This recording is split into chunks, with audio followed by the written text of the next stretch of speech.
Սիրելի հայրենակիցներ, նոր տեսամամուլում հրապարակում, որ Ադրբեջանից եկած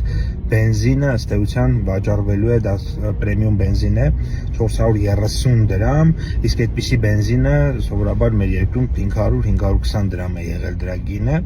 այսինքն մինչև 90 դրամ ավելի ցածր գնով է վաճառվելու, ինչը լավ է, եւ իհարկե նաեւ տեսա, որ որոշ քաղաքացիներ նշում են, որ իրենք չեն պատրաստվում գնել այդ բենզինը եւ այլն։ Սիրելի քաղաքացիներ, դուք ազատ եք, հենց դա է մեր խնդիրը, որ դուք ազատ լինեք, դուք ինքներդ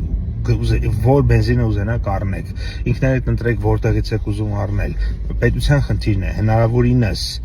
տարբեր տեսակ, մեծ տեսականի կարողանա ձեզ համար ապահովել, անխափան երթուղիներ լինեն, որպեսզի այդ բենզինը եւ մյուս ապրանքները Հայաստանում մշտապես լինեն հասանելի եւ իհարկե հետևենք, որպեսզի որակը բարձր մակարդակի վրա լինի եւ ձեզ քանակի մեջ չխաբեն։ Այստեղ է պետության խնդիրը, մնացածը արդեն դուք ինքներդ եք ընտրում։ Սիրում ենք բոլորիդ։